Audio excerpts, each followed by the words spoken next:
삶으로 열어가는 아름다운 신앙간증 오직 주만이의 김명인입니다. 그리스도인들을 흔히 세상의 소금이라고도 하죠.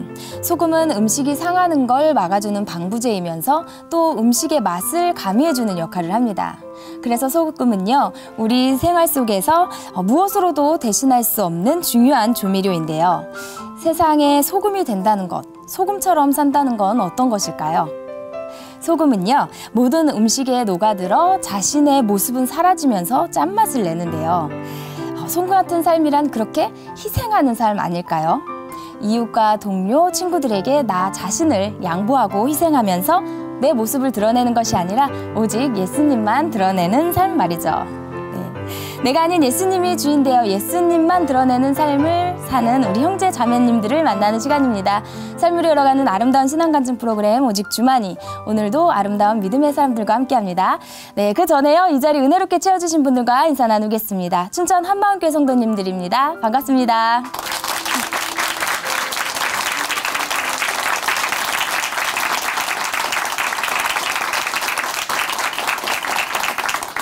네, 오늘 첫 번째 출연자를 만나보겠습니다. 사람은 칭찬과 인정을 통해 자기 자신을 성장해 나가죠. 이분은요, 스스로 다른 형제들보다도 부모님들께 사랑을 조금 덜 받았다고 생각했다고 합니다. 그래서 항상 자신을 인정하는 사람을 찾고 따르고 의지했다고 하는데요. 대학에 가서 연애 시절 때도 그랬다고 해요. 7년의 연애를 통해 체험한 만남과 헤어짐, 그리고 죽음과 또 삶, 또 믿음, 그 이야기들을 들려주신다고 합니다. 춘천 한마음교회 권미양 자매님, 큰 박수로 모실게요.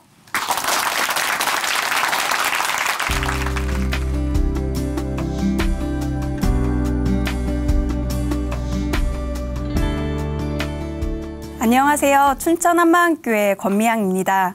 저는 제가 주인 되어 선택했던 사랑에 모든 것을 쏟아부었다가 절망 끝에서 부활하신 예수님을 제 마음의 주인으로 믿고 제 영혼이 갈 곳인 천국의 본향을 사모하게 된 간증을 나누려고 합니다. 저는 어린 시절부터 부모님이 바쁘셔서 외로웠어요. 형제가 많았지만 부모님으로부터 충분한 사랑을 받지 못한다고 느끼니 항상 난 부족하고 못났다는 생각을 가지고 자신감 없는 어린 시절을 보냈어요. 또 누군가를 따라하고 남의 말대로 행동했는데요. 저를 인정해주는 사람이면 그저 좋았어요. 그래서 기댈 누군가가 필요했고 친구들에게 늘 의지했어요. 뜨뜻미지근하게 학창시절을 보내고 대학생활을 시작하게 되었는데요.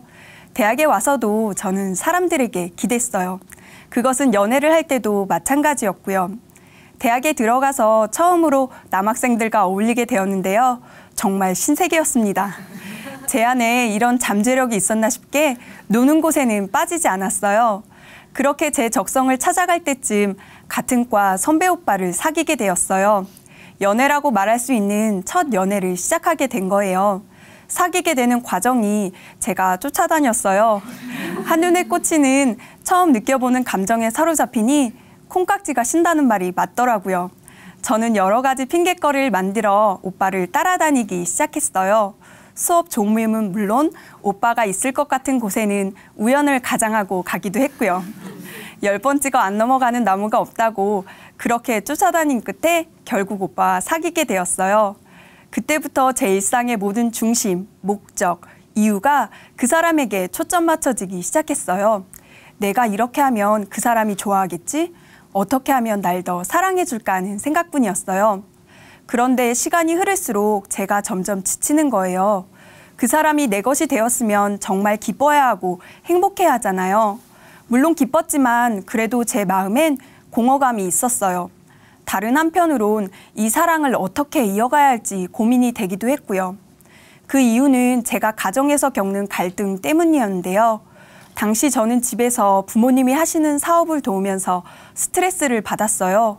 기술과 지식이 필요한 일이었는데 전 배워본 적도 없고 원치도 않는 일이었어요. 하지만 아버지의 강압과 가정 경제를 위해 어쩔 수 없이 해야 했어요. 그래서 집을 벗어나고 싶은 저의 힘든 마음을 한 사람에게만 의지했던 거예요. 사랑하는 사람을 만났다기보다 어쩌면 탈출구를 찾았던 것 같기도 해요. 그렇게 저는 가족에게 알리지 않고 7년 동안 남자친구를 만났어요. 연애를 오래 하면 부모님에게도 알리는 것이 당연하잖아요. 하지만 전 가족이 제 사생활을 아는 것이 극도로 싫었어요. 저를 간섭할 것 같았고 부모님이 연애하는 것을 반대하실 것 같아서 알리고 싶지 않았습니다. 그런데 가족에게 숨기고 연애를 하다 보니 항상 죄책감이 들었어요. 또 상대방에 대한 불만은 늘어서 무엇을 해도 기쁘거나 만족할 수가 없더라고요. 사실 처음 사귈 때는 제 마음에 좋아하는 마음이 가득하니까 오빠와 함께 있는 것만으로도 충분했어요. 그랬는데 상대방의 마음이 저에게 기운다는 것을 알게 되니 처음과 마음이 달라지더라고요. 처음엔 아무것도 바라지 않다가 점점 요구하는 게 생기고 제 요구대로 해주지 않으면 계속 그 사람 탓을 했어요. 그렇게 7년 동안의 연애를 끝내게 되었어요. 시작도 끝도 제가 선택한 것이었지만 저는 저에 대한 연민으로 똘똘 뭉쳐 있었기 때문에 속으로 변명을 했어요. 내가 선택한 게 아니야. 환경이 나를 이렇게 만들었어. 나는 연약한 사람이어서 그렇지 하며 사랑의 완벽한 피해자로 남아있기로 했습니다. 그런데 시간이 좀 지나니 알겠더라고요. 내가 필요해서 사귀었고 기댈 곳이 필요했던 거예요. 그런데 영원할 줄 알았던 사랑의 감정이 식어버리니 그 사람이 필요 없어지더라고요. 헤어짐을 핑계로 방황을 하고 1년쯤 지났을 때였어요. 헤어진 남자친구의 가족으로부터 연락을 받게 되었어요. 남자친구가 암 수술을 앞두고 있는데 연락을 좀 해주면 힘이 될 것 같다는 내용이었어요. 이게 무슨 일인가 믿기지도 않고 멀쩡했던 사람이 수술이라니 충격에 정신이 없고 꿈을 꾸고 있는 것 같았어요. 남자친구는 가족들에게 헤어진 저에게 연락을 하면 죽어버리겠다는 말을 했었다고 해요. 그럼에도 가족들이 급한 마음에 저에게 연락을 했었던 거였어요. 다행히 제가 찾아갔을 때는 수술을 마치고 집에서 요양을 하고 있었고 예전 모습 그대로였어요. 헤어질 당시에 원망이며 불만이었던 감정은 사라지고 다시 보니 반갑더라고요. 날벼락 같은 이 상황을 이겨내려고 하는 오빠를 보니 안쓰러웠습니다. 저는 아무것도 해줄 것이 없었고 오빠도 저에게 바라는 것이 없었어요. 그저 옆에서 아픈 자기 모습을 동정하지 않고 남들에게 하지 못하는 이야기를 나누고 싶어 했을 뿐이었어요.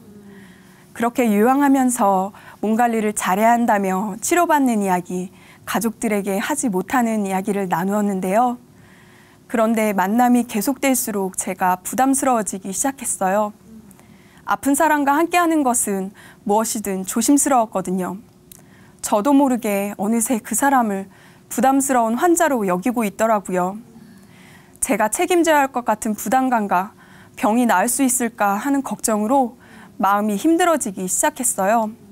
불과 몇 번 만나고 저는 이제 못 만나겠다고 통보하고 아픈 사람을 외면했어요. 계속 옆에 있으면 제가 책임져야 할 것 같았거든요. 그렇게 저는 그 사람이 저를 제일 필요로 했던 순간 이기적이게 회피했습니다. 물론 마음은 아팠지만 저의 앞날이 더 중요했던 거예요. 막연하게 괜찮을 거라고 내가 해줄 게 없다는 이유로 스스로를 합리화했어요. 저는 제가 그 사람을 위해 모든 걸 할 수 있을 것 같았어요. 그런데 정말 그 순간이 되니 저는 그럴 수 없는 사람이더라고요. 그러면서도 저는 제 모습을 걱정하고 있었어요. 그렇게 위선적인 저의 바닥을 보게 되었습니다. 그리고 1년 뒤에 오빠의 가족에게 한 번 더 연락이 왔어요. 남자친구의 생명이 이제 며칠 남지 않았으니 한번 와줄 수 있느냐고요. 연락을 받고 부들부들 떨리는 몸으로 남자친구를 찾아갔어요. 그리고 병실에 누워있는 그를 보고 그 자리에 주저앉아 버렸어요. 제가 괜찮을 거라며 돌아섰던 그때 모습이 아니었어요. 힘겹게 숨을 쉬고 있는 그 모습을 보며 오빠가 무서울 것 같아서 왔다고 했어요. 고생했다고, 힘들면 이제 놔도 된다고, 무서워 말라고 계속 얘기했어요. 그렇게밖에 얘기해 줄 수 없었어요. 옆에서 멍하게 앉아있다 인사를 하고 집에 왔는데요. 또 보자는 인사를 차마 할 수가 없었습니다. 전 미친 사람처럼 집에 도착해 하나님을 찾았어요. 하나님, 오빠를 천국에 데려가 주세요. 너무 힘들게 있다 가니까 꼭 천국에 데려가 주세요. 울며 기도했어요. 울다 잠이 들었는데 그날 새벽 연락을 받았어요. 남자친구가 하늘나라로 갔다고요. 저와 마지막 인사를 하고 그날 새벽 그렇게 떠났습니다. 목 놓아 크게 울 수밖에 없었어요. 엄마가 놀라 물으시는데 전 숨기고 있던 제 연애를 그제야 말씀드렸어요. 7년 동안 사귄 남자친구가 있는데 방금 하늘나라로 갔다고요. 남자친구가 가는 마지막 길을 함께 하는데 이건 더 이상 현실 같지 않았어요. 젊은 나이에 허망하게 한 사람의 인생이 끝나더라고요. 오빠의 마지막을 함께하며 오빠의 가족들은 저에게 고마움을 표하였지만 저는 그의 죽음이 제 잘못 같았어요. 내가 힘이 못 돼주었구나. 친구들은 네가 할 수 있는 게 없었다고 위로했지만 저는 제가 감당해야 할 몫을 회피했다는 생각에 제 자신을 자책했어요. 그렇게 폭풍 같은 상황을 겪고 돌아오니 알 수 없는 울분이 치밀어 오르고 감당할 수 없는 슬픔에 전 아무 생각도 할 수가 없었어요. 바보가 된 것 같았어요. 곧바로 죽음의 공포가 밀려왔어요. 가까운 사람의 죽음은 처음이었고 죽음의 공포가 저를 덮어버렸어요. 죽는 게 뭐지? 그 끝에는 뭐가 있을까? 알고 싶어졌어요.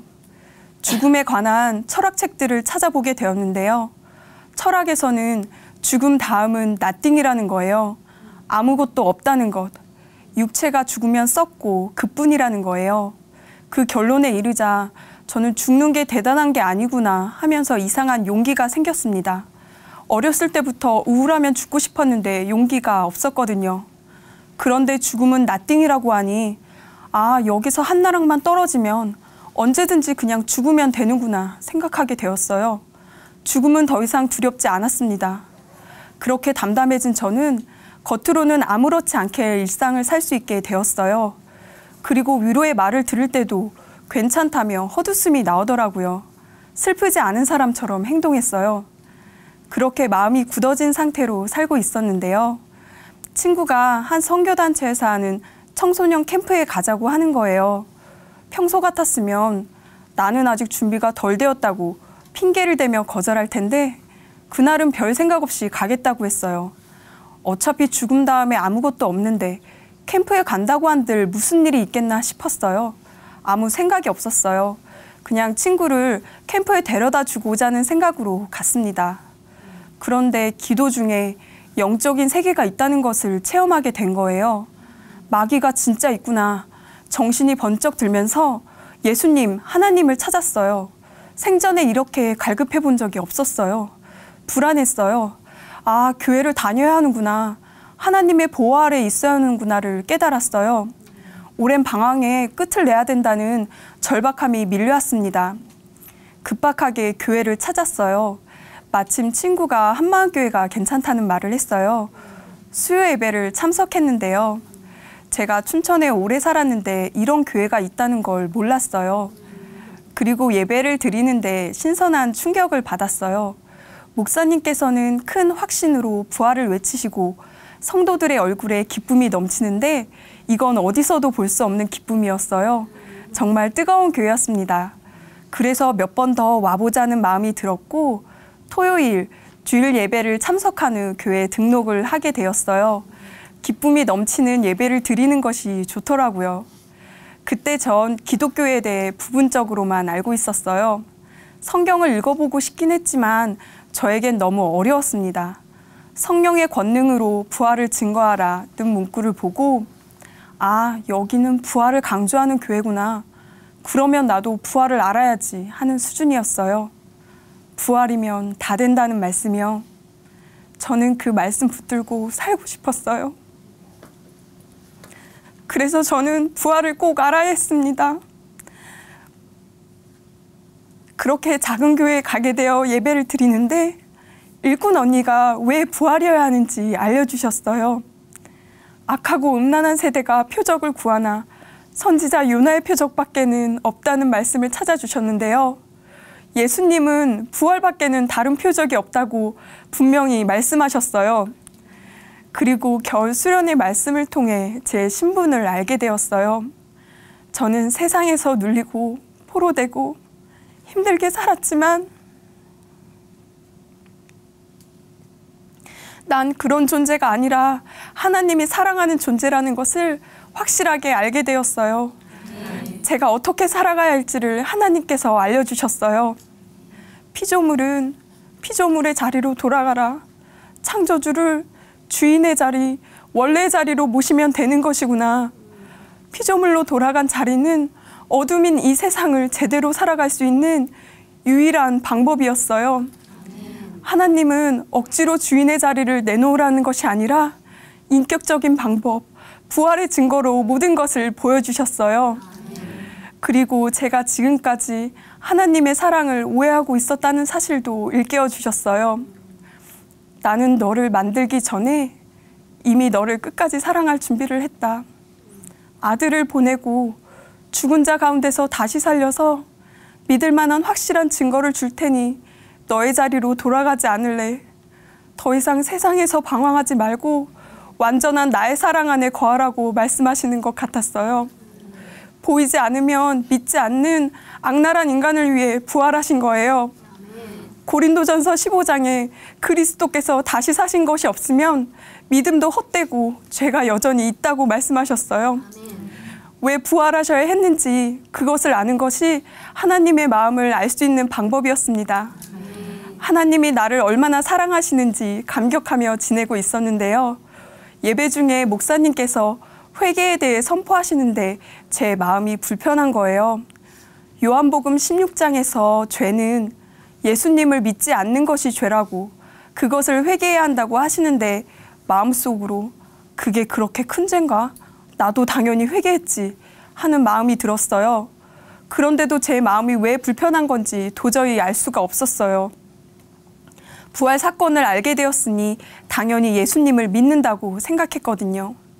그런데 저는 예수님 믿지 않은 죄를 하나님 앞에 회개한 적이 없었더라고요. 부활 사건으로 나의 신분도 알고 하나님의 사랑은 크게 다가왔는데 저에겐 거기까지였어요.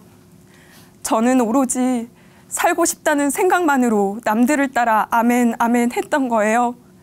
그렇게 하면 믿음이 생기는 거라고 생각했어요. 부활은 역사니 믿어야지 하며 그냥 믿었어요. 그런데 부활은 믿어야지 해서 믿을 수 있는 것이 아니었어요. 그런 제 중심이 보이자 제가 얼마나 악랄한 죄를 짓고 있는지 보이더라고요. 베드로가 보였어요. 요한복음 13장에 예수님께서 베드로에게 내가 지금 가는 곳을 너가 지금은 따라올 수 없다고 하자. 내가 주를 위하여 내 목숨을 버리겠다고 하잖아요. 내 목숨을 버리겠다고 말했지만 정작 예수님이 십자가에 달리실 때 도망가잖아요. 저도 이제 부활을 안다고 예수님이 저의 주인이라고 입으로 고백했지만 예수님을 믿지 않는 자였어요. 저는 사실 두려웠어요. 제가 사랑한다고 말해놓고 오빠의 죽음 앞에 배신했잖아요. 죽을 만큼 사랑한다고 했었잖아요. 또 배신하면 어떻게 하지? 내 입으로 믿는다고 사랑한다고 말해놓고 또 배신하면 어떻게 하지?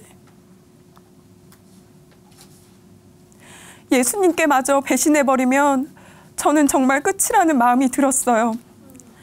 그러면서 제가 지금껏 살면서 누군가를 제대로 사랑하고 믿어본 적이 없다는 것도 알게 되었어요. 제가 필요할 때만 사랑한다고 했던 거예요. 복음을 대하는 태도도 내가 지금 당장 죽지 않으려고 필요하니까 믿으려고 했던 거예요. 그런 저에게 회개는 필요한 것을 얻는 데 걸림돌이었습니다. 회개는 예수님이 어떤 분이신지 알아야 할 수 있는 거였어요. 죽음 앞에 도망갔던 제자들이 순교할 수 있었던 이유는 부활하신 예수님을 분명히 보았기 때문이었어요. 예수님이 성경대로 진짜 살아나셨다. 죽음이 끝이 아니다. 목숨을 걸고 이 사실을 말하고 싶어 했던 거였어요. 예수님이 진짜 하나님이시구나.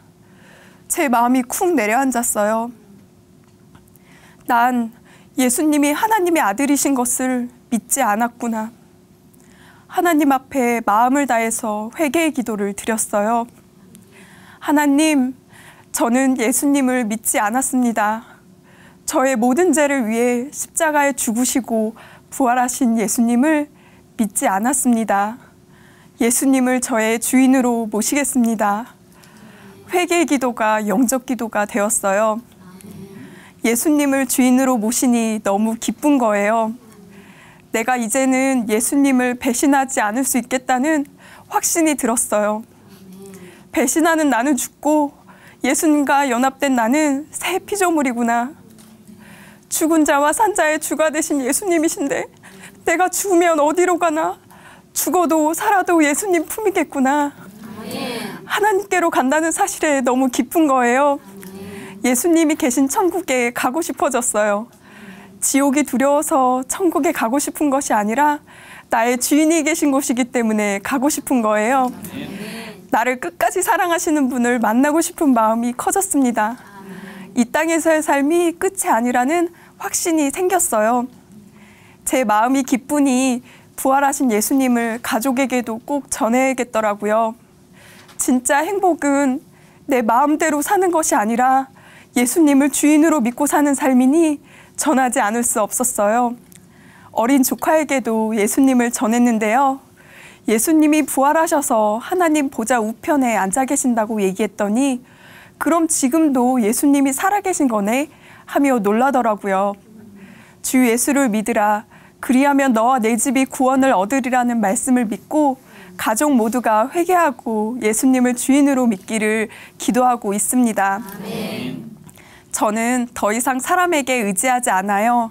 어떤 상황에서도 오직 부활하신 예수님만 바라보면 되는 것이니까요. 아멘. 혼자가 아니라 예수님이 주인인 교회 공동체와 함께하기 때문에 할 수 있는 거예요. 아멘. 진짜 사랑한다는 것이 무엇인지, 섬기는 것이 무엇인지를 공동체를 통해 배우고 누리고 있습니다. 아멘. 부활의 표적으로 예수님이 하나님이신 것과 그분이 저의 주인 되어주신 것이 확실하니 성경의 모든 말씀을 믿게 되고 진정한 회개를 하게 되었습니다. 아멘. 더 이상 죽음을 두려워하지 않고 진짜 영원한 사랑을 알게 해주신 예수님 사랑합니다. 감사합니다.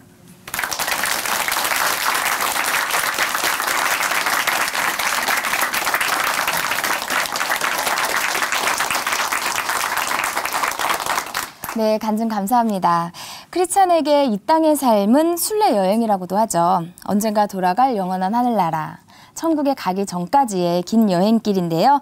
이 여행을 통해 우리는 하나님의 그 크신 사랑을 받는 존재임을 깨닫고 또 죄인된 우리를 구원해 주신 예수님을 만나 영원한 삶의 목표를 갖게 되는 것인데요. 그렇게 천국의 소망을 가지고 교회 공동체와 함께 이 기쁜 소식, 복음을 전하는 것, 이것이 바로 우리의 삶이 아닌가 생각해 보게 됩니다. 네, 우리 주님께서는 자매님의 삶에 크고 놀라운 삶의 이유와 목표를 보여주셨는데요. 주님의 뜻을 따라 순종하며 나아가기를 바라면서요. 우리 다시 한번 응원의 박수 보내드리겠습니다.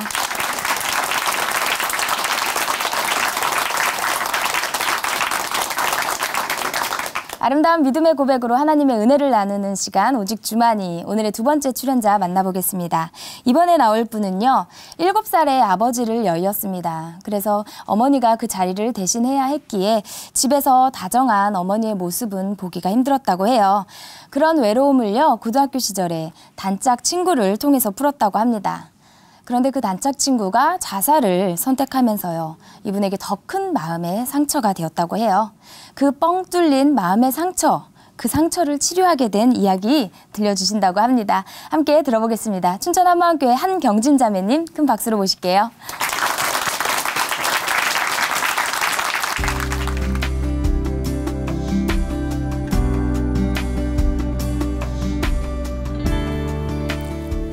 안녕하세요. 춘천 한마음교회 한경진입니다. 어린 시절부터 저를 그림자처럼 따라다닌 것이 있었어요. 그건 바로 우울함이었습니다. 우울해하는 저의 모습이 싫어서 일부러 더 행복한 척 씩씩하게 살아봤지만 다른 사람은 속여도 저 자신을 속일 수는 없었어요. 무엇으로도 채워지지 않던 빈 마음이 부활하신 예수님을 만나니 기쁨으로 가득해졌는데요. 그렇게 제게 와주신 하나님의 은혜를 나누려고 합니다. 7살이 막 시작되던 쯤에 저는 아빠의 장례식장에 있었어요. 그곳에서 노래를 부르고 있었을 만큼 아빠의 죽음이 크게 다가오지 않았던 것 같아요. 아빠가 돌아가신지도 모르고 노래를 부르고 있던 저는 초등학교 고학년이 되어서야 아빠가 없다는 것이 나를 주눅들게 하고 우울하게 만드는 일이 될 수 있다는 것을 알게 되었습니다. 그리고 아빠를 대신해 생계를 책임져 있던 엄마는 일을 하시느라 귀가 시간 일정치 않으셨어요. 일이 늦어질 때는 가게에서 주무시는 날들도 많았는데 그런 엄마를 기다리느라 저는 쉽게 잠들지 못했습니다. 밖에서 자동차나 오토바이가 지나가는 소리만 들려도 엄마가 사고가 나서 어떻게 되는 건 아닐까 하며 가슴이 뛰기 시작했고 그런 증상은 엄마가 집에 오셔야만 진정이 되었어요. 그래서인지 집안 사정으로 엄마와 떨어져 살았을 때는 그 자체만으로도 하루하루가 불안하고 우울했습니다. 또 고등학교 때까지 가장 싫었던 시간은 가정환경 조사 시간이었어요. 결손 가정에 대한 인식이 지금보다 더 좋지 못하기도 했지만 아빠 일이 잘 안 되기 시작하고 얼마 안 돼 죽게까지 되었는데 그것이 이 집에 딸이 태어나고부터라는 어른들의 말에 제 존재에 대한 자신도 없었거든요. 아빠가 계시지 않는 것, 엄마와 떨어져 할머니와 함께 사는 것은 제게 약점이 되었습니다. 하지만 이런 것으로 주눅드는 모습이 친구들에게 드러나는 것은 정말 싫었어요. 그래서 부모님이나 가정에 대한 얘기는 거의 하지 않았고 아무리 친해도 친구를 집에 데리고 오는 일은 없었습니다. 그런데 고등학교에 들어가면서 내가 어떤 모습이어도 있는 그대로를 봐주고 집에 데려와도 불편하지 않은 친구가 생겼습니다. 친구와 저는 보충 수업 시간에 몰래 빠져나와 맛있는 것을 먹으러 다니거나 바다로 놀러 다니기도 했고 비가 오는 날엔 우산도 쓰지 않은 채 걷고 놀고 하다가 감기에 걸려도 좋다고 웃으며 지냈어요. 서로 공부하는 것도 도와주고 힘든 일이 있을 땐 옆에 있어주는 것만으로도 위로가 되었습니다. 그랬던 그 친구는 고등학교 2학년 여름방학 후 자살을 선택했습니다. 제가 다니던 고등학교에는 매년 자살이든 사고든 고2 학생들 중 한 명은 죽는다는 전설 아닌 전설이 있었어요. 친구는 자신이 그것을 이어가겠다고 언제부턴가 말하기 시작했습니다. 하지만 제가 알던 친구는 힘든 일이 있어도 잘 이겨냈었기 때문에 강해 보이는 아이였어요. 그래서 때로는 많이 우울해하며 죽겠다고 말하던 것을 심각하게 받아들이지 못했고 너무 당연하게 친구와 제게 다음이 있을 것이라고 생각했습니다. 유서를 남기고 사라진 친구를 찾기 위해 몇 날 며칠을 애써봤지만 찾을 수 없었어요. 뒤늦게 발견된 친구의 장례식은 빠르게 진행되었고 그러는 동안 저는 제정신이 아니었습니다. 정신을 차리고 보니 화장터였는데요. 며칠 전까지만 해도 멀쩡히 있었던 친구가 한 줌에 제가 되어 나오는 광경은 허망하기도 하고 혼란스럽기도 했습니다. 가장 잘 알고 있다고 생각했는데 어쩌면 잘 몰랐던 것에 대한 미안함과 여기 되게 높다, 고마웠어 라는 문자를 받고도 마지막이라 생각하지 못했던 저를 자책하게 되었습니다. 하지만 더 힘든 것은 그 후였어요. 모든 것을 함께하던 친구의 빈자리는 날이 갈수록 커지는데 세상은 아무 일도 없었다는 듯이 금방 제자리를 찾아가더라고요. 허무하다고 생각했지만 저는 또 살겠다고 밥도 먹고 잠도 자고 하니 마음이 복잡했습니다. 그리고 언제부턴가 자려고 누우면 집 앞쪽으로 보이는 고층의 아파트에서 매일 누군가 떨어지는 것을 생각하게 됐어요. 이건 친구가 자살했던 방법이었는데요. 이런 생각을 하게 되면서 뭔가 모를 두려움이 생겼고 잠을 잘 못 자고 가끔은 심하게 가위에 눌리기도 했습니다. 여기에 환경적인 어려움은 더해졌어요.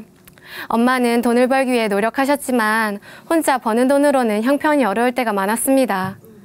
그래서 대학교 학비와 모자란 생활비는 제가 해결해야만 했어요. 방학이 시작되기도 전부터 어디서 아르바이트를 해야 다음 학기 학비를 채울 수 있을까에 대한 고민이 먼저였던 저는 때가 되면 해외여행을 가고 몇십만 원을 들여서 스펙 쌓게 여념이 없는 친구들이 부러웠습니다.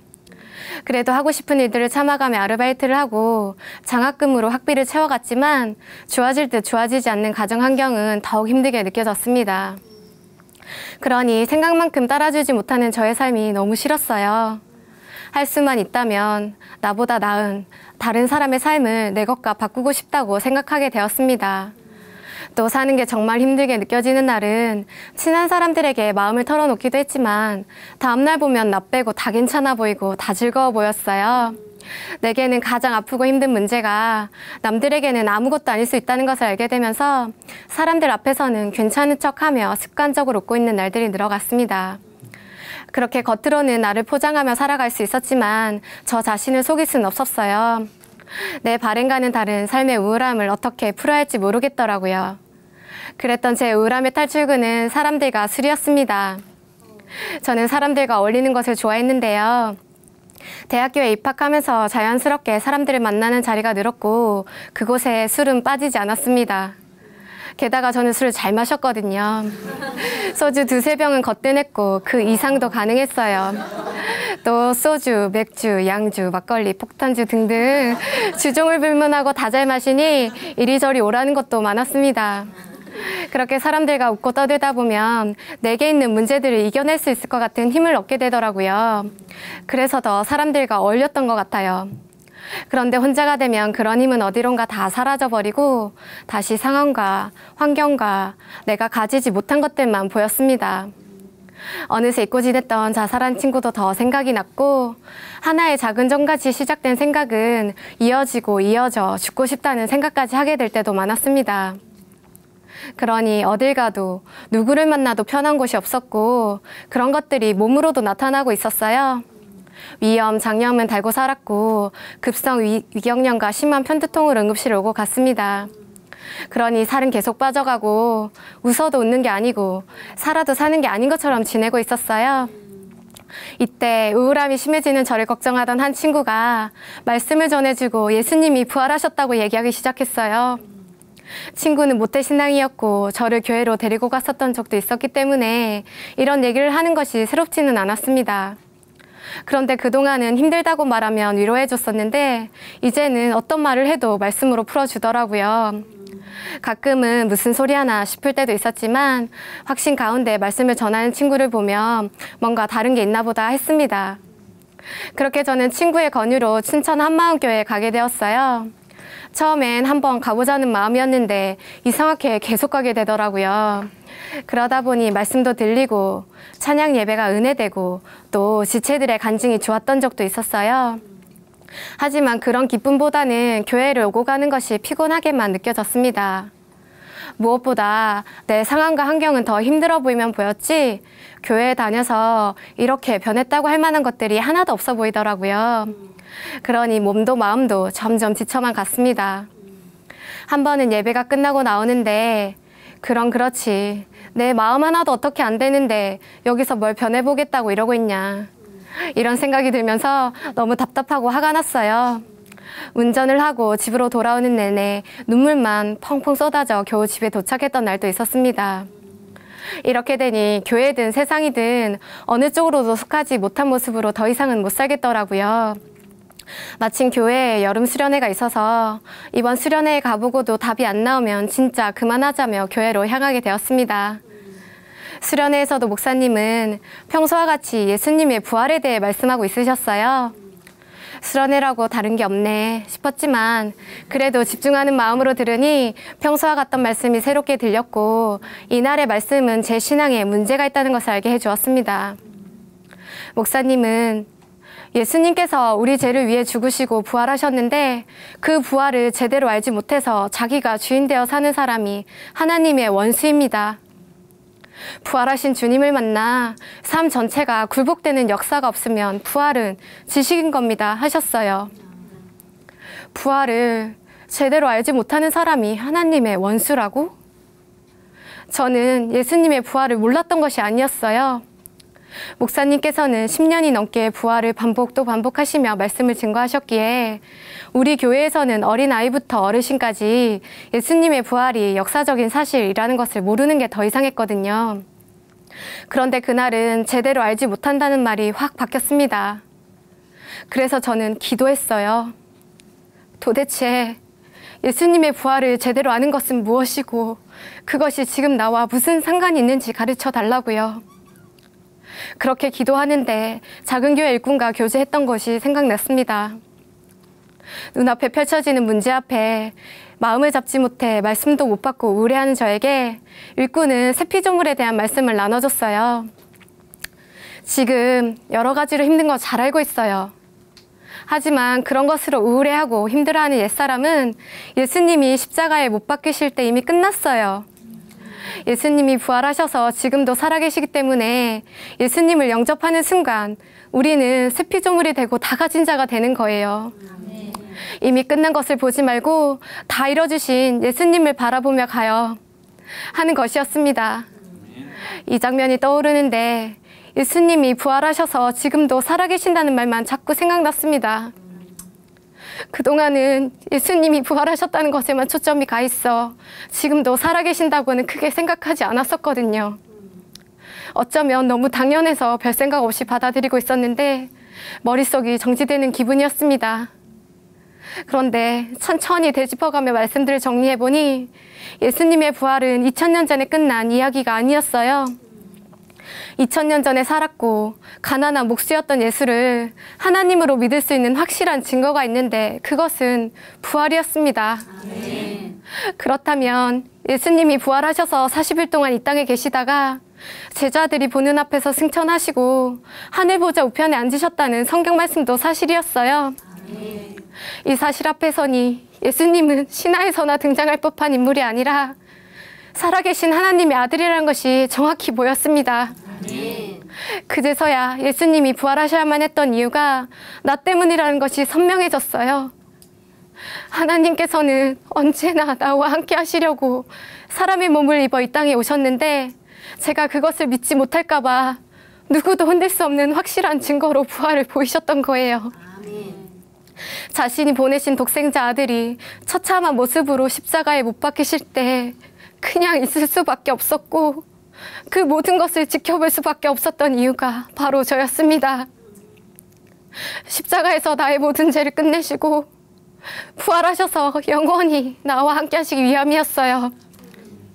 이것을 위해 창세전부터 준비하셨을 하나님의 사랑이 저를 무릎 꿇게 했습니다. 그런 사랑을 부어주시는데 저는 함께 하시는 예수님을 보지 못하고 있었어요. 그래서 내 환경을 탓하며 하나님을 원망했고 그분의 말씀은 무시한 채 제 마음대로 살고 있었습니다. 그러면서도 하나님이 먼저 제 문제부터 해결해 주시면 그때는 믿어보겠노라고 하고 있었어요. 하나님 앞에서 어떤 모습으로 살고 있었는지가 보이니 통회할 수밖에 없었습니다.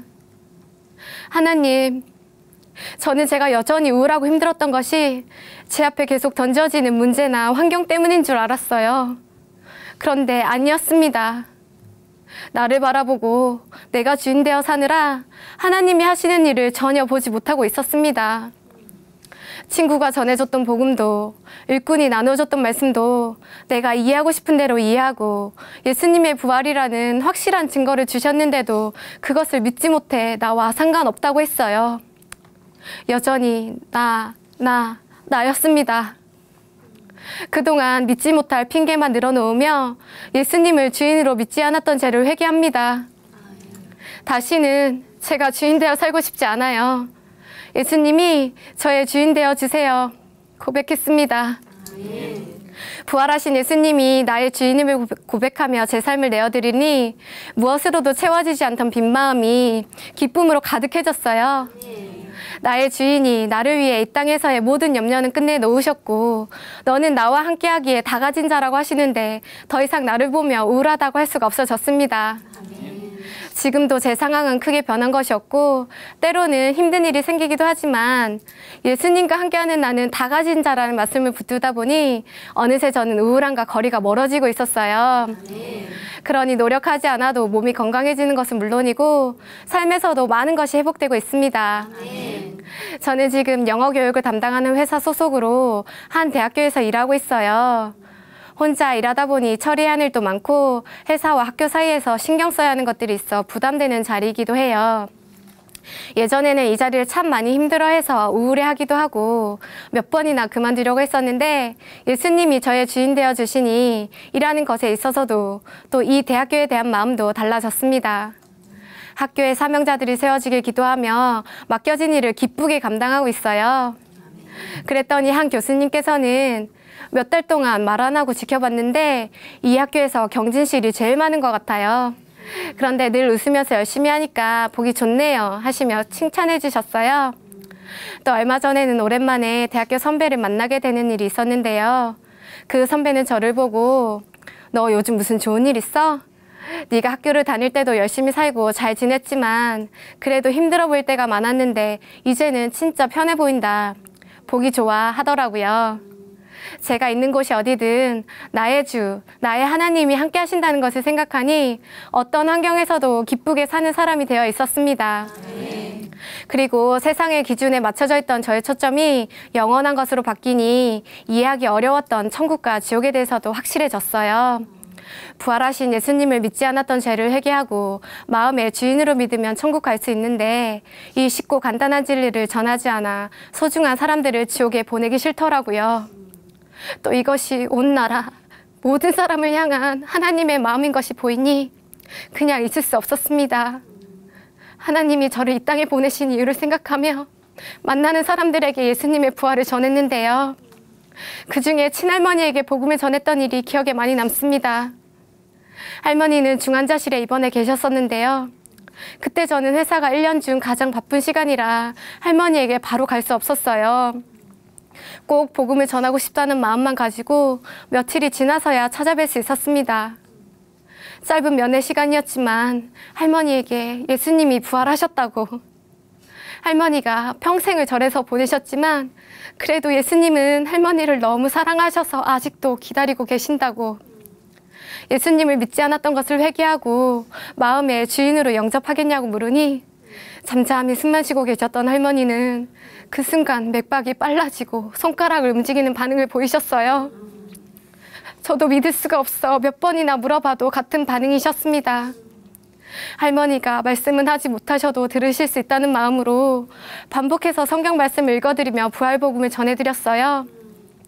그렇게 할머니는 다음날 저녁 제가 지켜보는 가운데 너무 편안한 얼굴로 소천하셨습니다. 장례가 끝난 후 고모는 제게 할머니가 중환자실에 계시면서 보고 싶어하던 사람들을 다 만났는데 너를 못 봐 일주일을 기다린 것 같다. 우리 경진이가 임종을 지켜줘서 너무 고마워 하셨어요. 그 말을 듣는데 하나님이 저의 기도를 들어주셔서 할머니를 붙들어 주시고 영접하실 수 있게 해주셨음이 보여서 너무 감사했어요. 지금도 한 영혼을 귀하게 보시는 하나님 마음을 생각하며 예수님의 부활을 전하는 것에 마음을 다하고 있습니다. 저의 모든 염려와 힘듦을 가져가 주시고 기쁨으로 채워주시는 하나님께 감사드립니다.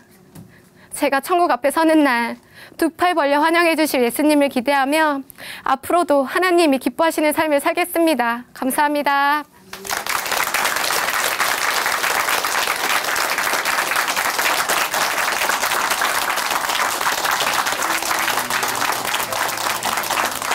네, 간증 감사합니다. 성도들에게 찾아오는 슬픔과 고통, 고난은 더 큰 축복을 위한 하나님의 선물이죠. 자매님에게 하나님께서 이 어려움들을 허락하셨는데요. 이 허락하신 이 어려움들 하나님께서 보여주시기 위한 사랑이었고요. 또 앞으로 같은 슬픔을 겪는 이들에게 정말 큰 위로와 힘이 될 것 같습니다. 앞으로도 계속 이 부활하신 예수님의 사랑과 은혜를 전해주시는 자매님 되시길 기대하겠습니다. 하나님으로 인해 변한 삶의 고백이 있는 간증 프로그램 오직 주만이 오늘은 여기까지입니다. 지금까지 함께해 주신 춘천 한마음교회 성도님들 그리고 시청자 여러분 감사드리고요. 오늘도 이 시간 찬양으로 마무리하겠습니다. 오늘 찬양해 주실 분은요. 배다혜 자매님이고요. 찬양 곡은 사명입니다. 오늘도 성령 충만한 하루 보내세요. 감사합니다.